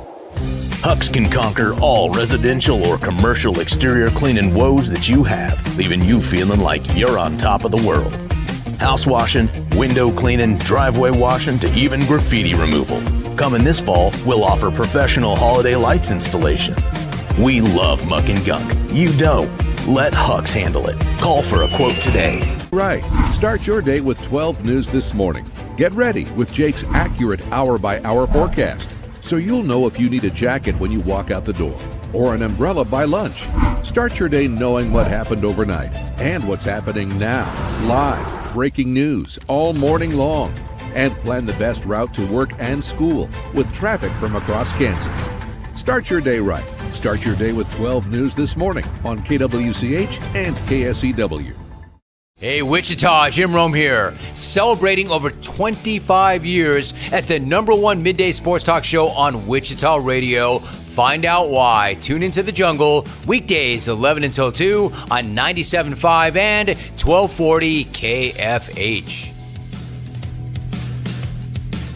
Sometimes people tell us, I don't get it, it's just tea. But let me tell you, we are so much more than just tea. With more than 25 flavors, the possibilities are endless. Come on in and try them all for free to find your favorite, or get us on the go for your busy lifestyle. And don't miss happy hour every day for half-price cups of tea. So the next time someone tells you it's just tea, tell them to come by and find out why we say, drink tea, be happy. Clouds are not just the canvas of our imagination. They tell a story. clouds affect the events of your day. Sometimes they growl, sometimes they inspire, but they're always the messengers of nature's mood written in the sky. Storm Team 12 understands the language of clouds. We're dedicated to decoding their message so you know what to expect. Behind every cloud, there is a story waiting to be told. Trust Ross Jansen and Storm Team 12, alerting you first to the impact on your life. When you need help, remember, you're not alone. We are here. We are neighbors. We are together. We are Kansas.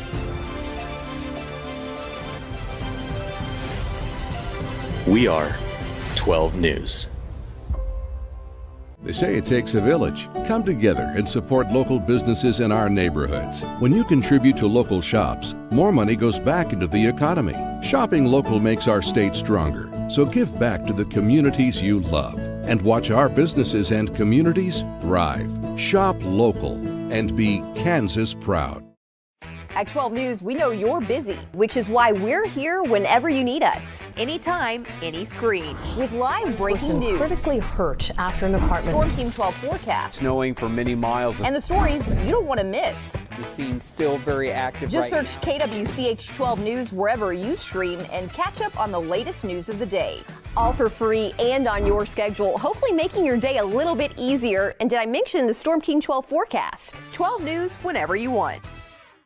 Sometimes people tell us, I don't get it, it's just tea. But let me tell you, we are so much more than just tea. With more than 25 flavors, the possibilities are endless. Come on in and try them all for free to find your favorite or get us on the go for your busy lifestyle. And don't miss happy hour every day for half-price cups of tea. So the next time someone tells you it's just tea, tell them to come by and find out why we say drink tea, be happy. Determining fact from fiction. That's our full-time job. You need to have someone give you the whole story from every side. To help you when no one else is listening. You need someone to put you first. That's what we do. We bring you the facts first. When you need it. Wherever you are. 12 News. Facts first.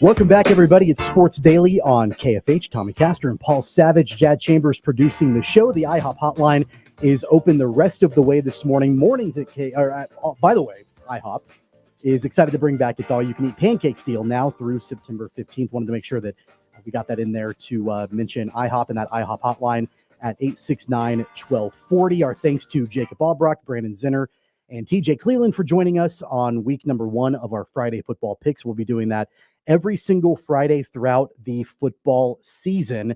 And we go to break just a few minutes ago, and we see some breaking news. And so we want to get to that breaking news here as we come back from break. Paul, it's bad news. We talked about it a little bit at the very beginning of the program, just the injury potential for the Kansas City Royals. The Royals have now come out and said that Vinny Pasquantino has a broken right thumb and he will miss the remainder of the regular season. The Royals are saying that he could return in 6 to 8 weeks. That's a huge blow dealt to the Royals, especially offensively. It's what news? I mean, we're sitting here getting ready for a nice weekend. You and I, we've had a great show. And then this is kind of like a bummer on the show in a way, because let's face it, that's a big ingredient as to the success of that team. And I mean, I hate to hear it, but I mean, what are you going to do? 6 to 8 weeks is basically the season. I mean, They haven't said it's the season, but 6 to 8 Well, weeks. it's the regular season for sure. Well, at least For sure, the at regular least season. the regular season. That's right. As soon as I saw that and I saw the Royals say 6 to 8 weeks when he could return, I immediately went and looked at the playoff schedule for Major League Baseball Right. and when the different series begin. If the Royals have to play in a wild card series, that kicks off on October 1st. Okay. And that's not 6 weeks. That's more like 4 weeks. That's right. So, if there's a wild card series that the Royals have to be a part of, they probably will not have Vinny Pasquantino. Division champions is what? If there's a division series, that kicks off, I believe, on October 5th is the first date of that. So you're still looking at being without Vinny Pasquantino. That's still what? 5 That's weeks? 5 weeks. 5 weeks. You're looking at best case scenario, a 6-week return for Vinny Pasquantino around the start of the ALCS. That's the best case. That's the best case scenario, which kicks off on October 13th. The World Series doesn't begin until October 25th. And Right. so, there's a chance, depending on how this heals and the rehab and what that looks Right. like, We gotta- they may not have him at all for the remainder of the season and even the playoffs. Well, it's likely. I mean, that's really more likely than not likely. So that's a shame. But everybody at this point in the season is going to have these kind of things happen to them. It's just a shame with the Royals because they struggle in certain areas that he helps them with. So I get it, but dang, everybody's got to play with it. I mean, everybody's got to figure it out. This team's got to come together. At least the one good thing is I can say that I believe that the leadership on this team is really as good as anybody in Major League Baseball. When you look at Salvi and Ozol, it's great leadership, wit in the locker room, so that's the one thing that I guess makes me feel a little comfortable, a little comforted, maybe.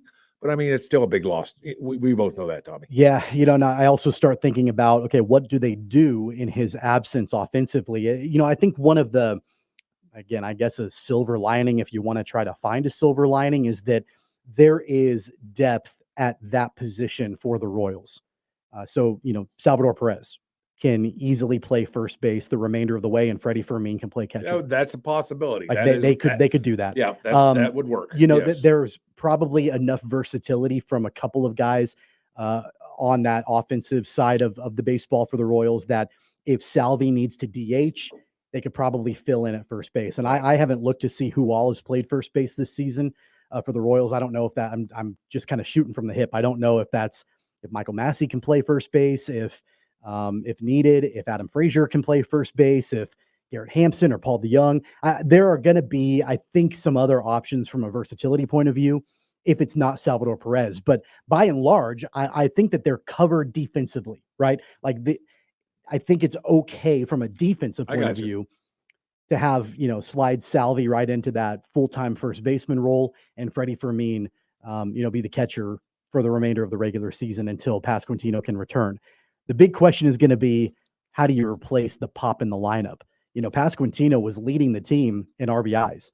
He was I think was in the top 3 for RBIs, just shy of 100 for the season in the American League.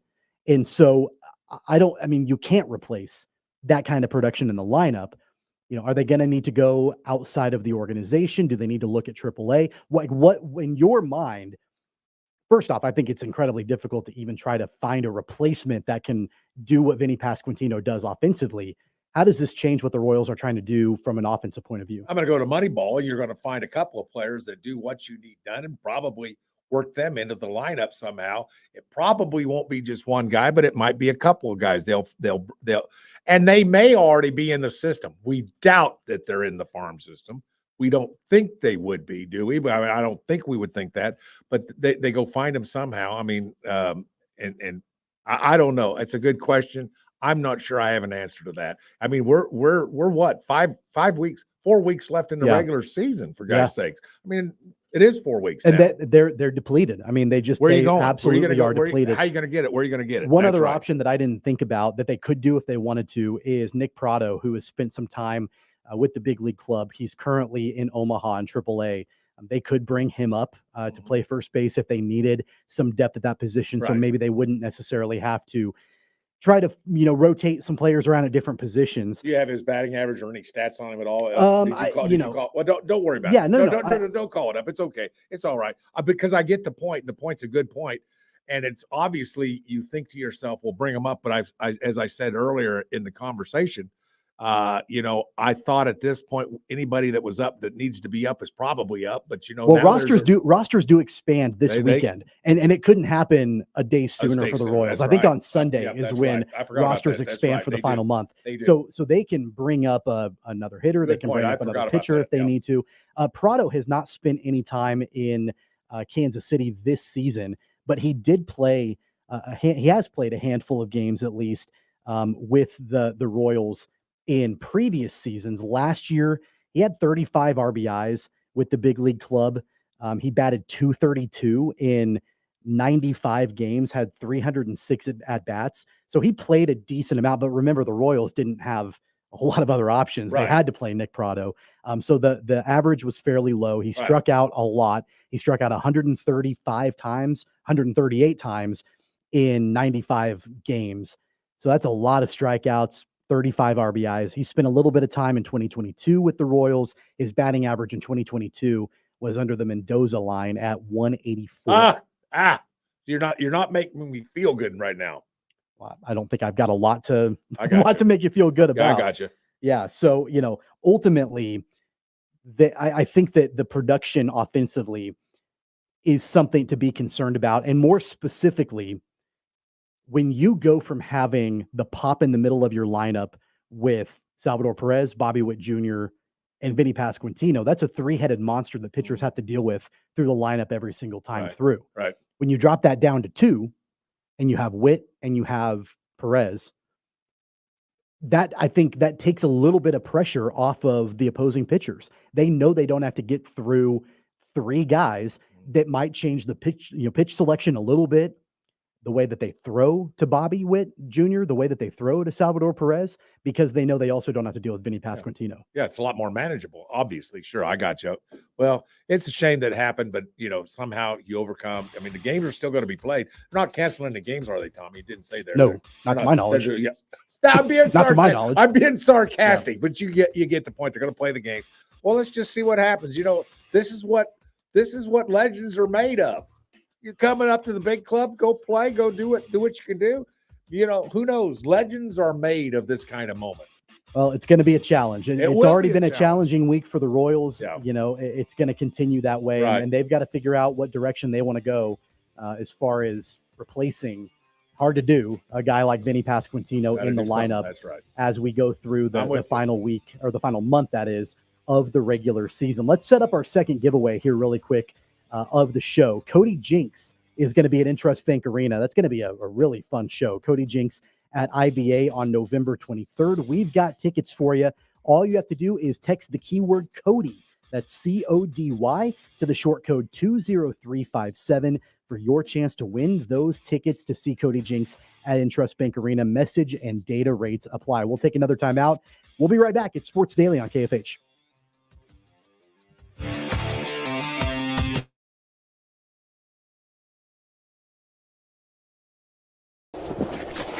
Colin Huck's power washing is like getting to the top of Mount Everest with only a bag of beef jerky and a soda. Huck's can conquer all residential or commercial exterior cleaning woes that you have, leaving you feeling like you're on top of the world. House washing, window cleaning, driveway washing, to even graffiti removal. Coming this fall, we'll offer professional holiday lights installation. We love muck and gunk. You don't. Let Huck's handle it. Call for a quote today. Right. Start your day with 12 News this morning. Get ready with Jake's accurate hour-by-hour forecast, so you'll know if you need a jacket when you walk out the door, or an umbrella by lunch. Start your day knowing what happened overnight and what's happening now. Live, breaking news all morning long. And plan the best route to work and school with traffic from across Kansas. Start your day right. Start your day with 12 News this morning on KWCH and KSEW. Hey, Wichita, Jim Rome here, celebrating over 25 years as the #1 midday sports talk show on Wichita Radio. Find out why. Tune into The Jungle, weekdays 11 until 2 on 97.5 and 1240 KFH. Sometimes people tell us, I don't get it, it's just tea. But let me tell you, we are so much more than just tea. With more than 25 flavors, the possibilities are endless. Come on in and try them all for free to find your favorite or get us on the go for your busy lifestyle. And don't miss happy hour every day for half-price cups of tea. So the next time someone tells you it's just tea, tell them to come by and find out why we say drink tea, be happy. Clouds are not just the canvas of our imagination. They tell a story. Clouds affect the events of your day. Sometimes they growl, sometimes they inspire, but they're always the messengers of nature's mood written in the sky. Storm Team 12 understands the language of clouds. We're dedicated to decoding their message so you know what to expect. Behind every cloud, there is a story waiting to be told. Trust Ross Jansen and Storm Team 12, alerting you first to the impact on your life. When you need help, remember, you're not alone. We are here. We are neighbors. We are together. We are Kansas.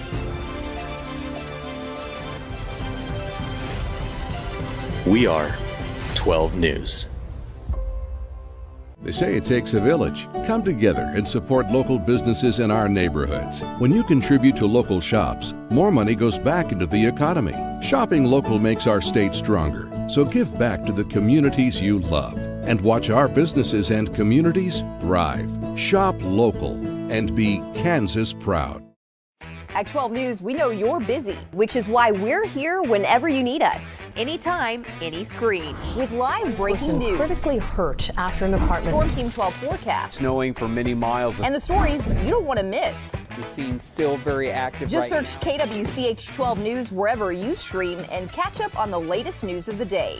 All for free and on your schedule, hopefully making your day a little bit easier. And did I mention the Storm Team 12 forecast? 12 News whenever you want. Sometimes people tell us, I don't get it, it's just tea. But let me tell you, we are so much more than just tea. With more than 25 flavors, the possibilities are endless. Come on in and try them all for free to find your favorite or get us on the go for your busy lifestyle. And don't miss happy hour every day for half-price cups of tea. So the next time someone tells you it's just tea, tell them to come by and find out why we say drink tea, be happy. Determining fact from fiction. That's our full-time job. You need to have someone give you the whole story from every side. To help you when no one else is listening. You need someone to put you first. That's what we do. We bring you the facts first. When you need it. Wherever you are. 12 News. Facts first.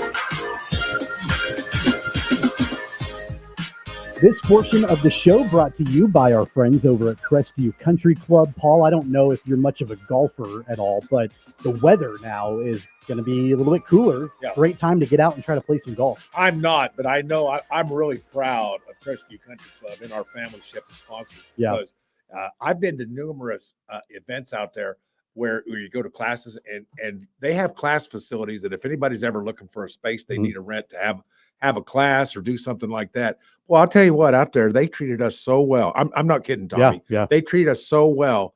It was actually for acting. There were some acting classes out there, and I went weeks and weeks for probably 2 months every weekend. And Crestview treated us so well, so right. It was just wonderful. It's a wonderful experience out there. If they do that for something like meeting rooms, I can't imagine just how well they treat you at the clubhouse, at the restaurant, at all the other things, the pro shop. Sure. I just know it's a wonderful place. My experience at Crestview has been wonderful. Good. Yeah. We appreciate their support of this program. This weekend, Labor Day weekend, it's kind of the last hurrah of summertime. I know that the temperatures will be slightly cooler, so a great weekend to get out and try to play some golf. But also they do a Labor Day pool party on Monday that will be the last time that pool will be open for the season. And so they just do a lot out there. And this weekend is, kind of that big finale for summertime. So give them a call if you want to check out the facilities, if you want to learn more about membership opportunities at Crestview Country Club. And like I said, we're super grateful for their support of Sports Daily. Paul, K-State, tomorrow night, they kick off their season. You can hear the game right here on KFH on the K-State Radio Network with Wyatt Thompson. Looking forward to that game. Looking forward to the official beginning of the Avery Johnson era at quarterback for the Wildcats. We talked about our picks earlier in the show in our Friday Football Picks segment. But real quick, we have just a moment before we take our final break. On a scale of 1 to 10, how excited are you to be able to watch Avery Johnson? We saw him a little bit last year, but this is his team starting tomorrow night. I'm very excited. I mean, it's a talented young man. I'm very, very excited. The fact that he's a local kid from around here makes it even better. But he has talent. He will have the ability, and it sounds like he's going to have the people around him that I think this team can be very successful. Do they win a Big 12 championship? I don't know, but I'll tell you what, they're going to make a run for it. They're going to be one of those teams. I think Utah's going to be one of those teams. I think K-State's going to be one of those teams. Oklahoma State, you brought them up a little while ago. I'm not so sure that they won't be one of those teams as well. But then there's going to be somebody that steps out and excels, and it could be from the new ads. It might be Arizona. Arizona could end up being – I don't think Arizona State will be very good, but it could be Arizona. There's so much going on in the Big 12. I couldn't begin to tell you who the conference champion's going to be. Do you know? No, because I don't know. There's so much parity, and that's right. I think that it could be 4 or 5, maybe even 6 teams, that are battling for the championship. And we talked about this before, and we don't have time to get into it this morning. But if that ends up happening, and you've got 5 or 6 teams that are battling, that's going to make it really difficult for the Big 12 to get more than one team into the 12-team playoff outside of the automatic conference qualifier. Right. So you almost need 1 or 2 teams to sort of rise above and take that conference over. It could very well be the Wildcats. And again, they kick off their season tomorrow night in Manhattan, Bill Snyder Family Stadium. The weather's going to be gorgeous, I think, tomorrow night for the opener. It's not going to be 110 degrees, which will be nice. Should be a beautiful way to kick off the Wildcat season in Manhattan, taking on UT Martin. We will have, again, coverage of that game right here on KFH. We'll run through the entire weekend schedule, everything that you can expect this weekend on KFH. Coming up on the other side, Tommy Castor, Paul Savage, Jad Chambers producing. It's Sports Daily on KFH.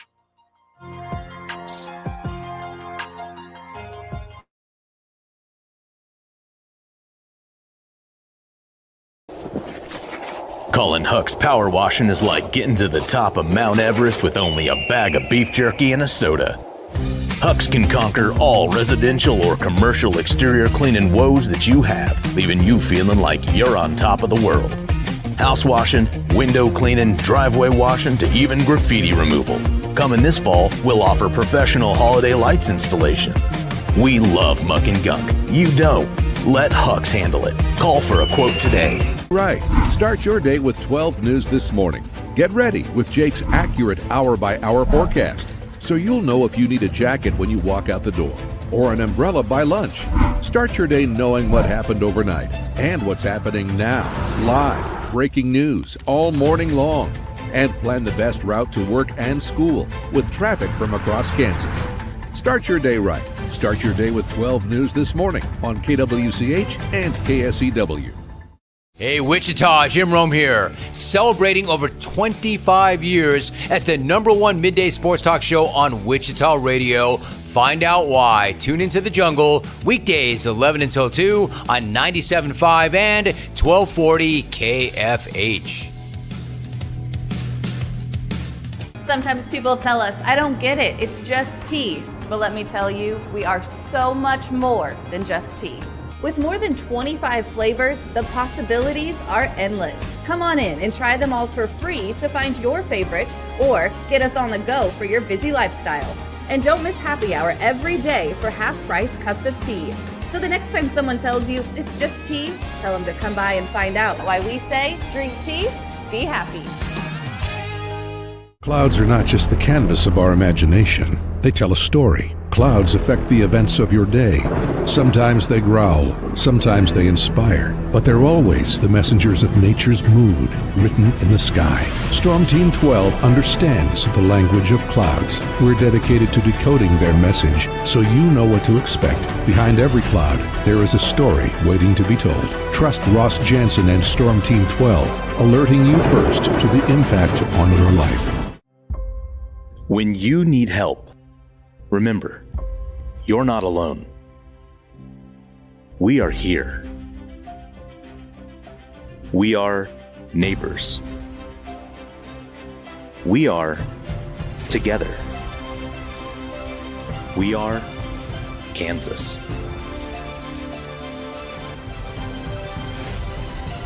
We are 12 News.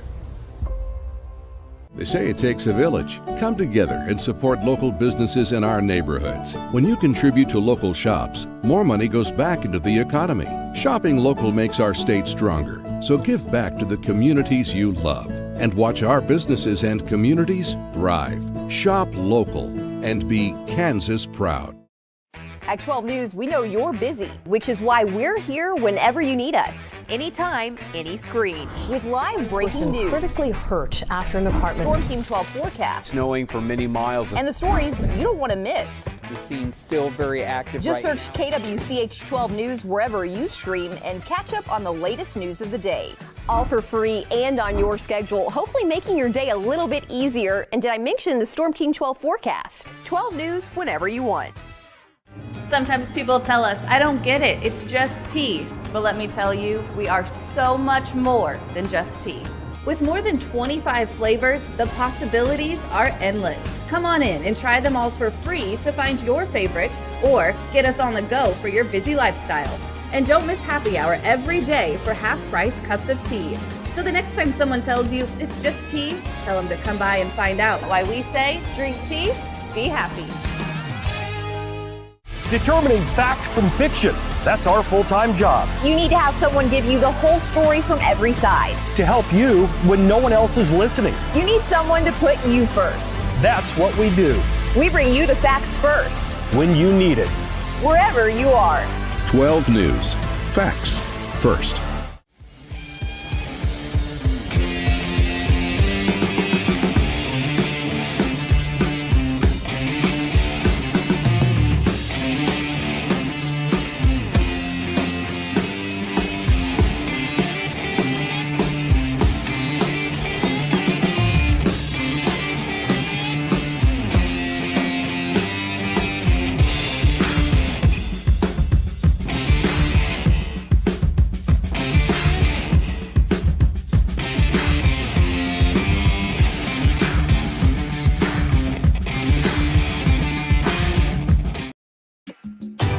All right, everybody, that's going to do it for us today and wrap up the week on Sports Daily. A busy weekend on the network. Today, regular programming, including Infinity Sports Network and Bob and Jeff locally from 2 to 4.